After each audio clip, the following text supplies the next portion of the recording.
This call is now being recorded. Falaremos agora, nesta parte da aula, sobre empresário, o conceito de empresário. É o que está aí na nossa transparência. Então, 966, conceito de empresário no Código Civil. 966 está aqui, 966. Então, está aqui. Então, está aí. Empresário. O empresário é quem exerce atividade econômica organizada com produção ou circulação de bens e serviços a fim de obter lucros. É ele quem pratica profissionalmente e diretamente a atividade empresarial dentro da empresa. Sendo assim, o empresário pode ser tanto a pessoa física quanto a pessoa jurídica. Então, importante a gente lembrar aqui que o empresário, a empresa, a sociedade empresarial, ela tem que produzir alguma coisa, algum bem e serviço. Né? É importante aqui. E o empresário é aquele cara que vai empreender, é aquele cara que exerce realmente, né, a atividade econômica. Atividade é o que está em movimento, ok? É o que vai produzir, é uma linha de produção. E é o empresário que tem aí a cabeça, é o cerebral, vamos colocar dessa maneira, ele que vai gerir a atividade econômica, o negócio, ok? Então, está aí o artigo 966, considera-se empresário quem exerce profissionalmente a atividade econômica organizada para a produção ou circulação de bens ou de serviço, como a gente viu ali no conceito. Parágrafo único, não se considera empresário quem exerce profissão intelectual de natureza científica, literária ou artística, ainda com o concurso de auxiliares ou colaboradores, salvo se o exercício da profissão constituir elemento de empresa. Então, é aquela questão que a gente viu lá no começo do curso da sociedade simples e da sociedade empresarial. A sociedade intelectual, de natureza científica, literária ou artística, segundo o Código Civil, ela não pode ser considerada uma atividade econômica, tá certo? Então, ela não entra, não se encaixa nesse conceito de empresário, de sociedade empresarial, é o que está dizendo o código aí. E o artigo 967, deixa eu só falar aqui do Fábio Ulloa, para depois a gente ver o artigo 967 aqui. O artigo 9... Aliás, vamos ver aqui, para depois a gente ver o artigo 967 do Código Civil.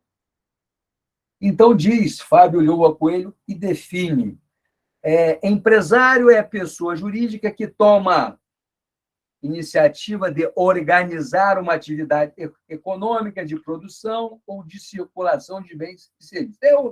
O empreendedor que tem um sonho, que quer empreender, quer montar o seu próprio negócio, ele é considerado a sua própria atividade econômica, ele é considerado empresário, ok? É o que está dizendo aí.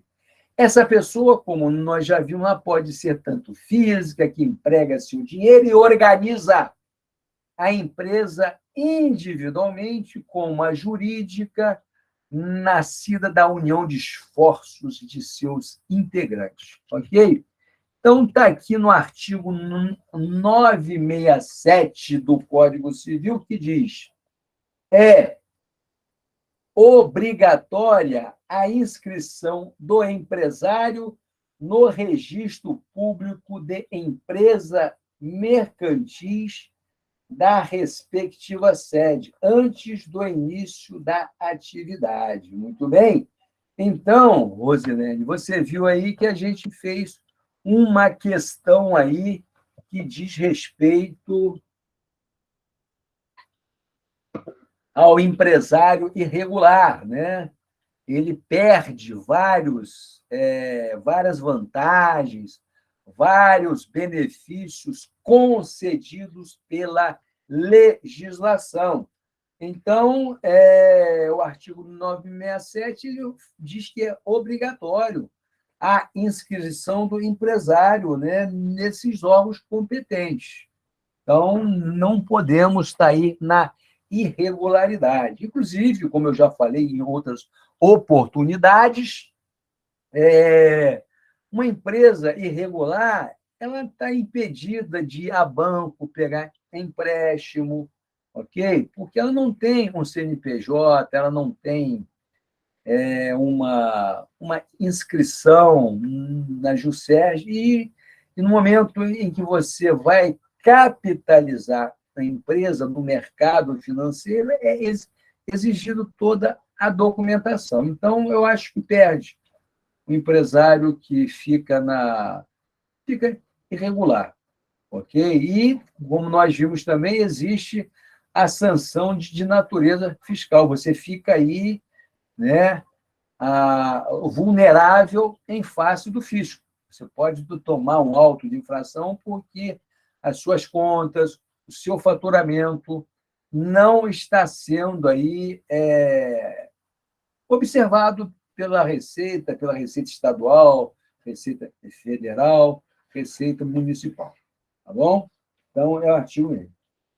Então, o artigo 968 fala assim: a inscrição do empresário far-se-á mediante requerimento que contenha o seu nome. Isso aqui é mais aqueles requisitos, né, formais para que você possa se legalizar.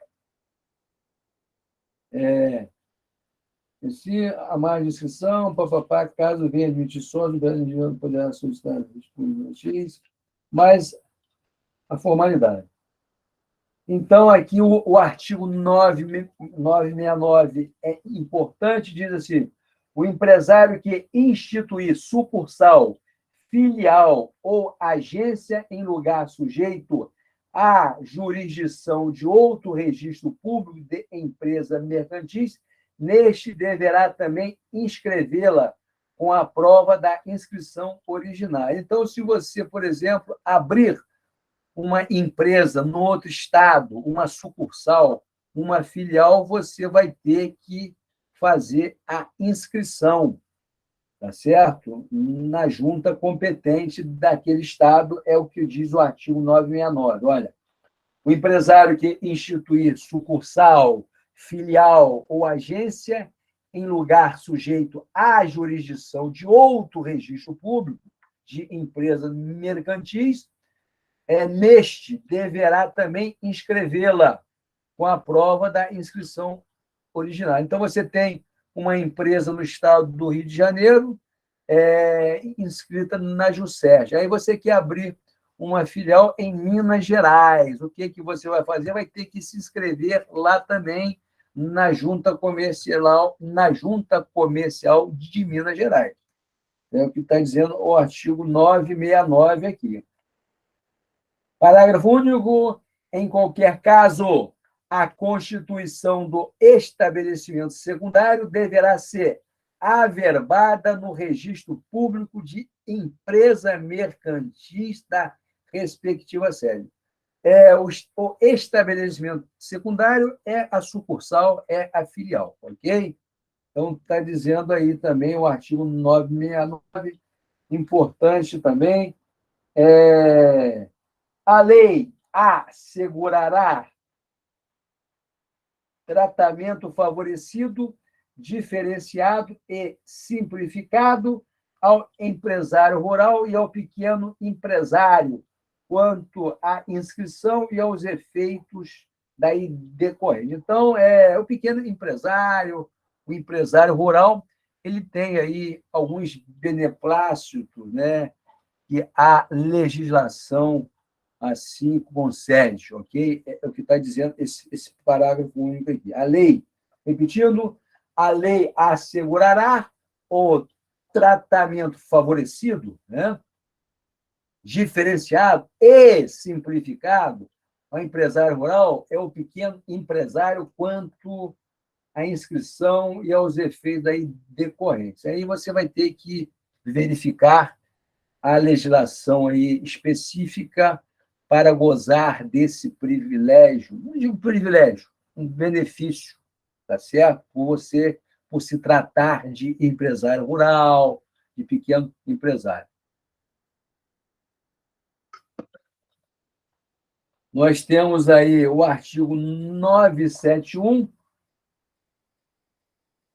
O empresário cuja atividade rural constitua sua principal profissão pode observar, isso é mais especificamente em relação ao empresário rural. Embora a gente já tenha visto algumas questões nesses exercícios nossos que envolvesse atividade rural, empresário rural, ok? Então, aí nós temos aí, né, o Fábio Lhoa falando aqui, né, falando sobre a empresa tal, e aqui nós temos aqui, dando continuidade agora, saindo agora do Código Civil e retornando à nossa transparência, diz assim o Fábio Lhoa, assim sobre ele, o empresário, recai para exercer tal função a necessidade de determinados requisitos, como ter o quê? Né? Então, para você exercer atividade empresarial, você vai ter que, né, obedecer alguns requisitos que estão aí, que seria a capacidade jurídica, a ausência de impedimento legal para o exercício da empresa, eletivo exercício profissional da empresa, regime jurídico peculiar, regular da insolvência e o registro. Então, são os requisitos aí. Ainda segundo o Fábio Lhoa, são obrigações gerais dos empresários registrar-se na junta comercial antes de dar início. A gente viu aqui no artigo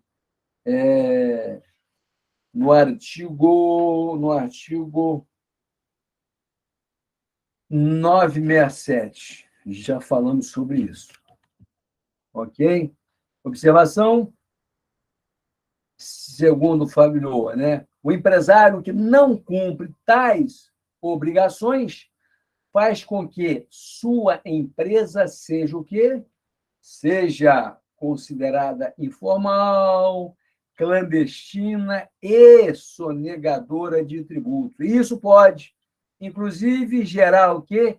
Consequência na esfera penal. Então, foi o que nós falamos a respeito que não vale a pena a gente estar na clandestinidade. Embora aí há sempre aquele argumento de não, se eu me formalizar, o Estado vira sócio majoritário da minha empresa, porque se cobra muito imposto, muito tributo. Eu acho que tem que ser reavaliado esse argumento, ok? Eu concordo que nós temos aí muitos tributos, é importante fazer rapidamente uma grande reforma tributária no Brasil, onde aqueles que ganham mais devem recolher mais impostos. Hoje, o nosso sistema tributário é regressivo, ou seja, aqueles que ganham menos é que pagam mais imposto. Então, nós temos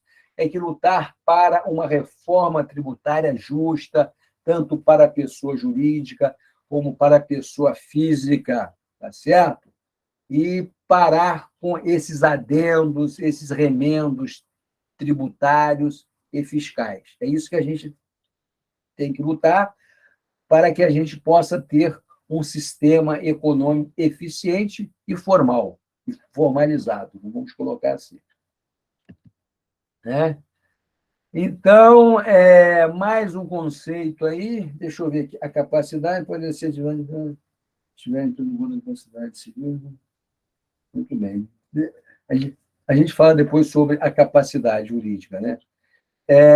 Segundo Fábio Ulloa, conceitua-se empresa como sendo atividade cuja marca essencial é a obtenção de lucro. Lógico, você não vai abrir uma empresa para fazer filantropia. Filantropia, você abre uma entidade de caridade. Você abre uma entidade cujo objetivo dela é ajudar o próximo, uma fundação.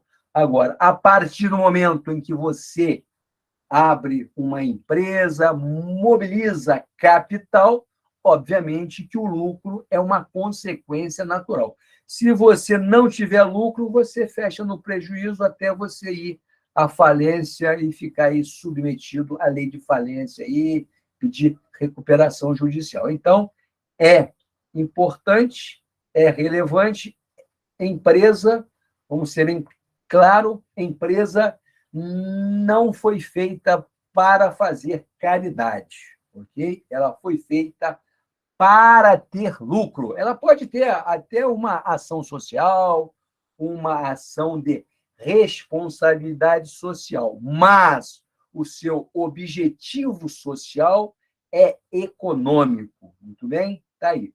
Então, repetindo aqui, conceitua-se empresa como sendo a atividade cuja marca essencial é a obtenção de lucros com o oferecimento ao mercado de bens e serviços gerados estes mediante a organização dos fatores de produção. Fator de produção a gente estuda lá em economia política, né? Que é o trabalho, a mão de obra, né?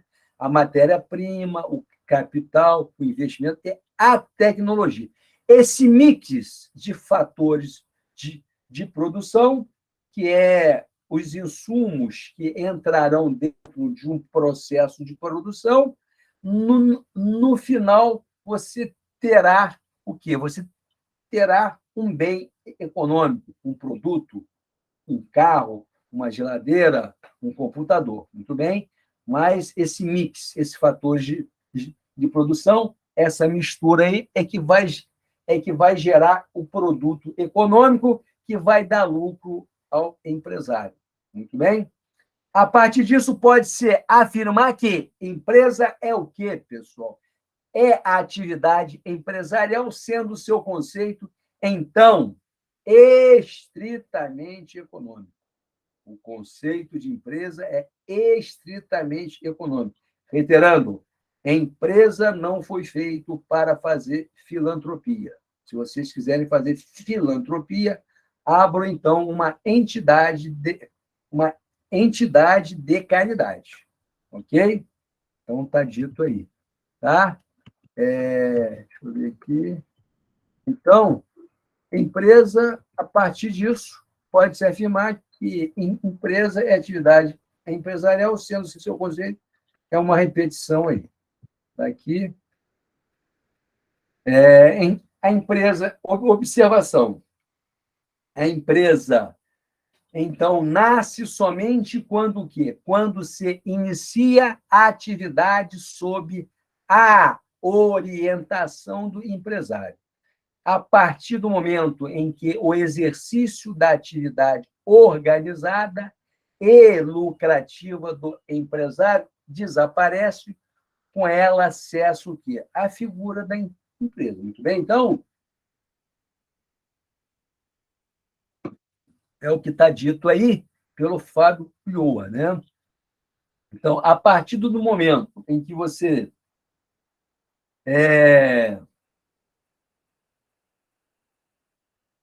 a partir do momento em que essa atividade organizacional, essa atividade de você organizar os fatores de produção, ela desaparece, a empresa fica descaracterizada, ok?